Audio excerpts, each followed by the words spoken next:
आप देख रहे हैं N20 लाइव। मैं आर रॉय आप सभी दर्शकों का एक बार फिर से स्वागत करता हूं। जैसा कि N20 लाइव की टीम अब निकली हुई है विकास की खोज में, और विकास की खोज के क्रम में हम पहुंचे हुए आज सिवान से काफ़ी दूर नौतन प्रखंड में। और नौतन प्रखंड के नरकटिया पंचायत में भी हम मौजूद हैं। और नरकटिया पंचायत के यहाँ के सुयोग्य, कर्मठ, ईमानदार मुखिया प्रत्याशी राजकमल कुशवाहा जी हमारे साथ मौजूद हैं। तो इनके पास आने का सिर्फ मेरा एक ही उद्देश्य है कि कल ही जैसे चुनाव के डेट का घोषणा हो चुका है, सितंबर और अक्टूबर और नवंबर में मिला के चुनाव कंप्लीट कराया जाना है। तो जैसे नौतन प्रखंड का चौथा चरण में चुनाव कंप्लीट होगा और शायद 20 अक्टूबर को चुनाव होगा। तो हम जानेंगे मुखिया जी मुखिया का तैयारी कैसे चल रहा है और कितना दिन से ये फील्ड में उतरे हुए हैं और जनसंपर्क इनका कैसा रहा है लोगों से। तो आइए पहले इनका परिचय कराते हैं। स्वागत है हमारे चैनल पे आपका। नमस्कार।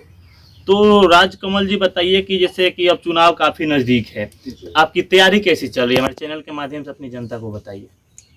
ये तैयारी तो काफ़ी दिन पहले भी हम लोग 6 महीना पूरा फील्ड में थे। फिर सरकार का जो गाइडलाइन आया कोरोना में कि बाहर नहीं निकलना, उस समय हम लोग थोड़ा स्लो हो गए थे। अब जो डेट निकला है, डेट के अनुसार अब फील्ड में लगे। जैसा कि देखा गया था कि इसके पहले जो फरवरी मार्च में काफी प्रत्याशियों का दौरा बहुत तेज हो चुका था। जी। और उम्मीद था कि अप्रैल मई में चुनाव हो जाएगा। तो उस समय काफी आप लोग को मनोबल हाई था कि चुनाव जल्द कंप्लीट होगा, लेकिन बिहार सरकार द्वारा कोरोना को देखते हुए चुनाव को टाल दिया गया। तो कहीं ना कहीं मनोबल थोड़ा डाउन हुआ था उस समय। लेकिन क्या उस समय से अभी तक आप लोग फील्ड में ही मौजूद थे? आप लोग जी फील्ड में है, जनता से संपर्क हो रहा है। तो जैसा कि कल का फैसला लिया है निर्वाचन आयोग ने कि आपको चौथा चरण में नौतन प्रखंड को चुनाव कराया जाएगा और 20 अक्टूबर को चुनाव संपन्न होगा। तो अभी देखा जाए तो करीब 2 महीना का लंबा समय अभी है आपके पास। और ये आपका दूसरा बार शायद चुनाव है। पहला बार चुनाव आप लड़े थे 2016 में, तो कुछ मार्जिन से चुनाव आप हार गए थे। तो उस गलती को आप सुधार के फिर से आप चुनाव में उतरे हुए हैं। तो क्या आपको लग रहा है कि पिछली बार जो गलती आप किए थे उस गलती को आप सुधार चुके हैं, जनता इस बार आपके साथ खड़ी है? अभी तो पहले से बेहतर रिपोर्ट आएगा, क्योंकि पहले बार में कोई तैयारी नहीं किया था। अचानक ऐसे आया, नॉमिनेशन कराया और चुनाव में आ गया। पहले से मेरा कोई तैयारी नहीं था। इस बार तैयारी पूरा कंप्लीट है।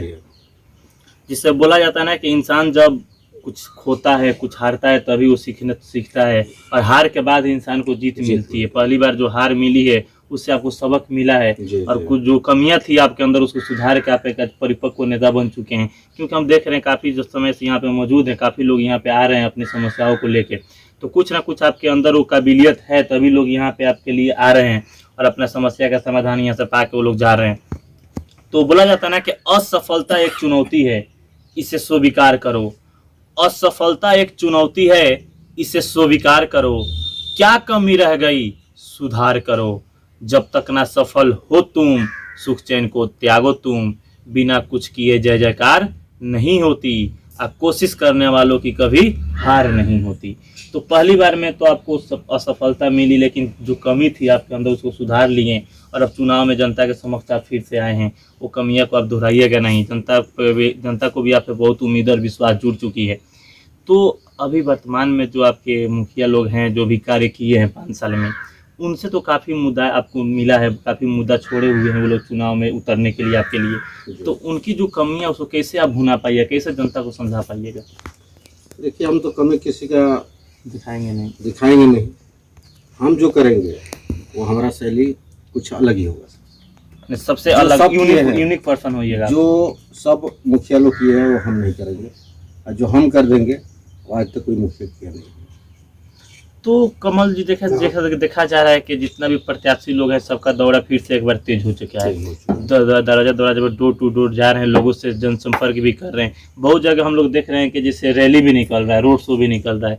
तो क्या आपका कोई ऐसा प्रोग्राम हुआ है, चाहे आप सोच रखे हैं किसी दिन पंचायत में आप रैली निकालेंगे जिसमें भारी तादाद में लोगों का जमावड़ा होगा, बाइक रैली? कभी अभी तो कुछ ऐसा सोच नहीं हुआ। जैसे सरकार के गाइडलाइन आएगा, अभी अपना जो नॉमिनेशन है वो भी ऑनलाइन का प्रक्रिया आ गया। तो सरकार के आदेश के अनुसार ही हमको चलना है। सरकार का जो भी कोरोना गाइडलाइन का जो सूचना आएगा उसके अनुसार ही आप काम कीजिएगा, अपने से कुछ अलग से नहीं करना है। तो हमारे चैनल के माध्यम से आपकी पंचायत की जो जनता है, नरकटिया पंचायत की जो जनता आपको अभी देख रही है, उसको क्या संदेश देना चाहते हैं हमारे चैनल के माध्यम से? देना चाहते हैं कि हमारे पंचायत में मैं ये देख रहा हूँ कि आज के जो भी नवयुवक है 18 साल से 25 साल के बीच में काफ़ी मतलब क्या हो रहा है, अभी मुर्गा चल रहा है, दारू चल रहा है। जो मुखिया है, जो वर्तमान में बनने वाला है, वही अगर समाज को गंदा कर रहा है तो आगे वो विकास का काम क्या करेगा। यानी आप ये जो भी यूथ हैं उनके जो भविष्य है उसे खतरा में पड़ सकता है, उसके बारे में आपका मुद्दा तो मस्त है, आपका सोच भी आपका मस्त है। इस पे यूथ को सोचना चाहिए, जो भी आपके पंचायत के जो युवा लोग हैं, इनका भी उम्र 18 से 30 के बीच में है, उन लोगों को आपके साथ आना चाहिए, सोच में कदम से कदम मिला के चलना चाहिए, तभी ये पंचायत बदल सकता है। क्योंकि आप जीतिएगा तभी अपना सोच आप दूसरे पे थोपिएगा, तभी उस सोच को दूसरों से आप करवाइएगा, नहीं ये काम कीजिए, ऐसा करने से आपका भी भला होगा। तो क्या आपकी जो जनता है, आपके जो पंचायती राज चुनाव में एक चीज देखा जाता है मुखिया जी, जातीय समीकरण, कि बहुत सारे लोग ऐसे होते हैं जो बुजुर्ग लोग हैं, जो पढ़े लिखे लोग नहीं हैं, वो लोग जाति के नाम पे वोट करते हैं कि अपने जाति का कोई जीतेगा तो हमारे लिए फायदा करेगा। तो खैर ये लोकतंत्र में गलत बात है। लोकतंत्र में जाति के नाम पे चुनाव नहीं लड़के विकास के नाम पे चुनाव लड़ना चाहिए, मुद्दा के नाम पे चुनाव लड़ना चाहिए। तो क्या आपके पंचायत में जातीय समीकरण काम करता है क्या? हाँ, हमारे पंचायत में जातीय समीकरण पे बहुत सपोर्ट मिलता है, उस पर वोट होता है, वोट ही होता है। तो क्या आपको लग रहा है कि इस बार भी जाति के नाम पे वोट होगा? हाँ, जाति के नाम पे तो होना ही है, वो ये तो कभी खत्म हुआ नहीं है। इंडिया में देखिए तो जाति के नाम पे ही, धर्म के नाम पे ही सारे लोग वोट, ये हकीकत बात है, ये कड़वा सच है, कोई इसको झुठला नहीं सकता है। भले ही नेता लोग बोल देते हैं कि मेरे पंचायत में जातीय समीकरण काम नहीं करता, जाति के नाम पे चुनाव नहीं होता है, लेकिन ये हकीकत है, कड़वा सच है कि कोई कैंडिडेट जो जिस जाति से बिलोंग करता है उसको उम्मीद होता है कि अपने जाति का, अपने बिरादरी का वोट हमको मिलेगा, ये कड़वा सच है। जबकि हालांकि ये लोकतंत्र में गलत बात है। लोकतंत्र में विकास देखना चाहिए, मुद्दा देखना चाहिए, कौन ऐसा व्यक्ति जो सभी जाति, सभी मजहब, सभी धर्म को एक साथ लेके चल रहा है, किसी के साथ भेदभाव नहीं कर रहा है, इसके आधार पे जनता को वोट देना चाहिए, तब जाके उसके पंचायत का विकास होगा। अगर जाति के नाम पे हम कैंडिडेट चुनेंगे तो उसमें अच्छा कैंडिडेट हमको नहीं मिल पाएगा। मान लो जिसकी आबादी ज्यादा होगी जिस जाति की, वो तो अपने कैंडिडेट को जिता देगा, लेकिन उसके लायक वो है नहीं, वो जाति के नाम पे जीत गया, वो विकास, उससे हम विकास का उम्मीद नहीं रख सकते हैं। विकास का उम्मीद हम उसी से रख सकते हैं जो पढ़ा होगा, शिक्षित होगा, ईमानदार होगा, जो सबको साथ लेके चलना जानता होगा। तो क्या आपके पंचायत के तमाम जाति, तमाम धर्म के जो लोग रहते हैं, सबके साथ आप मिले जुले हैं? सबके साथ मिले जुले हैं, सबका सपोर्ट आपको मिल रहा है? मिलेगा, चुनाव में सबका सपोर्ट मिलेगा। मिलेगा। तो आपका मुद्दा क्या रहेगा? पहला मुद्दा आपका क्या रहेगा? चुनाव में उतरिएगा, जनता के समक्ष जाइएगा तो कौन से मुद्दा पे आप वोट मांगिएगा?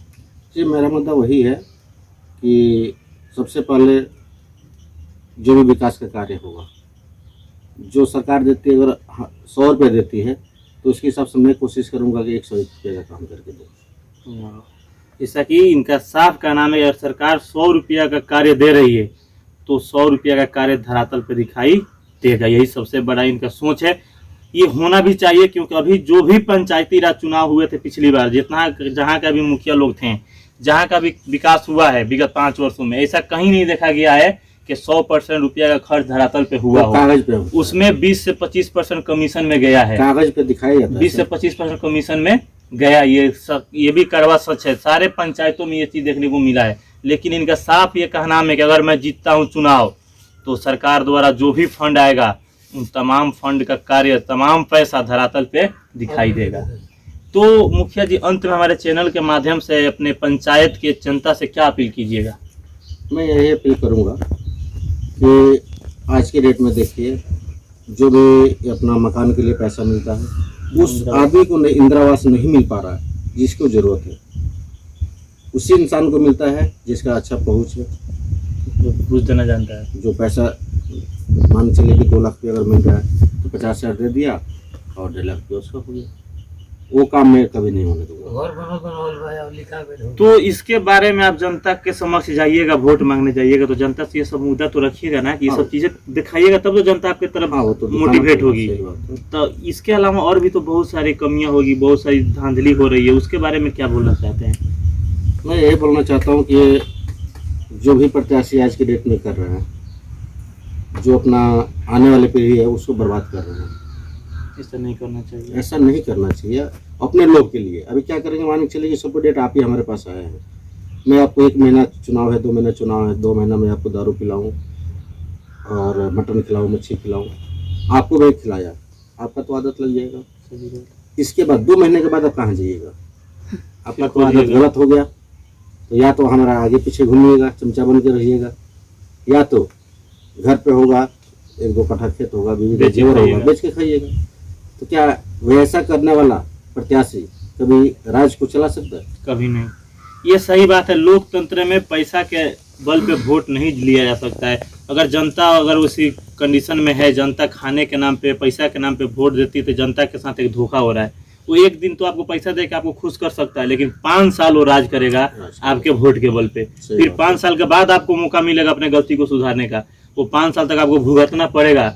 इसलिए ऐसे प्रत्याशियों से आप दूर रहिए, जो प्रत्याशी आपको पैसा का लालच देता है, खान पान का, दारू का लालच देकर आपका वोट लेना चाहता है, तो उसे कैंडिडेट से आपको दूर रहना है। अगर हाँ जरूरत है तो आप पैसा ले भी लीजिए, जरूरत है तो ऐसे कैंडिडेट का पैसा लीजिए, लेकिन कतई उसको अपना वोट मत दीजिए। तो जीतने के बाद उसका पहला मकसद सिर्फ यही रहेगा, जो भी पैसा मेरा खर्च हुआ है चुनाव में, वो पैसा अपना निकालेगा। और वो पैसा निकालेगा कहाँ से? वो जनता का ही पैसा होगी, और आप ही का पैसा वो निकाल के अपने पास रखेगा। तो आप लोगों को सोच विचार करके ही वोट करना है पंचायती राज चुनाव में, तभी जाके आपका पंचायत का विकास हो सकता है। तो अंत में अब हम लोग चलेंगे। कमल जी बताइए, अंत में कुछ और भी बोलना है जनता से? बस यही अपील करना है कि अपने पंचायत राज का भविष्य को सुधारा जाए। जो भी हमारे नौजवान भाई हैं, दोस्त हैं, वो इस बहकावे में मत है कि 2 रुपये के लिए अपना 5 साल गंवा दे। आज के अभी प्रेजेंट जो भी मुखिया रहे हैं वो सामने हैं, क्या विकास हुआ है, कैसे हुआ है, सरकार का क्या फंड आया है, वो छुपा नहीं है, लेकिन कागज में सब दिखाया गया है, धरातल पर कुछ भी नहीं है। जैसा कि अभी हम मौजूद थे नरकटिया पंचायत में, एक यहाँ की योग्य, सुयोग्य, कर्मठ, ईमानदार मुखिया प्रत्याशी राजकमल कुशवाहा जी मौजूद थे हमारे साथ। इनका साफ का नाम है जनता से कि मैं किसी पे कटाक्ष तो नहीं करूंगा, जो भी कार्य हुआ अच्छा ही हुआ है, चाहे जो आगे होने वाला वो भी अच्छा ही होगा, लेकिन इनका साफ का नाम है कि मैं अगर चुनाव में जीतता हूं तो मेरा मुद्दा स्पष्ट है, भ्रष्टाचार मुक्त पंचायत बनेगा, 1 रुपया तक का चोरी नहीं होने दूंगा, और जितना रुपया सरकार की तरफ से आएगा वो धरातल पे दिखाई देगा, और युवाओं का जो भविष्य है उस भविष्य को संवारने का मैं काम करूंगा। जो दारू गांजा के नाम पर यूथ लोग इधर उधर भटक रहे हैं उसको मैं दूर करूंगा। और इनको पंचायत वासियों से अपील है इनका कि आप पैसा के लालच में, दारू के नाम पे, मीट के नाम पे वोट ना करें। आप अपना 5 साल भविष्य अपना ना गंवाएं एक दिन के लालच में आके। जो कैंडिडेट ऐसा बात करता है उससे आप दूरी बनाए रखें, और अपने कुशल में पंचायत के लिए, एक अच्छा पंचायत के लिए आप हमको सपोर्ट कीजिए, वोट दीजिए और वोट देकर जिताइए। और इनका ये भी कहना है कि अगर ये पंचायत के जनता, मेरी पंचायत की जनता जागरूक हो चुकी है, समझदार हो चुकी है, शिक्षित हो चुकी है, और ये जनता जाति, मजहब, धर्म के नाम पे वोट नहीं करेगी, ये विकास को चुनेगी। लोकतंत्र में जो विकास ही सबसे बड़ा मुद्दा होता है, वही मेरे पंचायत में भी मुद्दा बनेगा। और यहाँ की जनता जो शिक्षित है वो विकास का मुद्दा लेकर वोट करेगी। और मुझे पूर्णतः विश्वास है कि जब विकास का मुद्दा लेकर ये जनता वोट करेगी तो मेरा ही चेहरा सबसे सामने आएगा, और मुझको पूर्णतः वोट देकर इस पंचायत का मुखिया नियुक्त करेगी। और जो भी कार्य अधूरा है मेरे पंचायत में, उस कार्य को मैं अगले 5 साल में पूर्ण करूंगा। और जो मेरा सोच है, जो मेरा मुद्दा है, उसको भी मैं साकार करूंगा अपने पंचायत के जनता के लिए। और कुछ ग्रामीण जनता भी इनके सपोर्ट में यहाँ पे मौजूद है, आप देख भी रहे हैं। और इन लोगों का भी कहना है कि हम लोग मुखिया जी के साथ कदम से कदम मिला के हैं, जहां जिनकी जरूरत पड़ेगी हम लोग सपोर्ट करने के लिए तैयार हैं। और जब तक चुनाव कंप्लीट नहीं हो जाता है तब तक हम लोग मुखिया जी के संघर्ष में हम लोग भी शामिल हैं। आप ऐसे ही खबरों को देखने के लिए आप बने रहिए।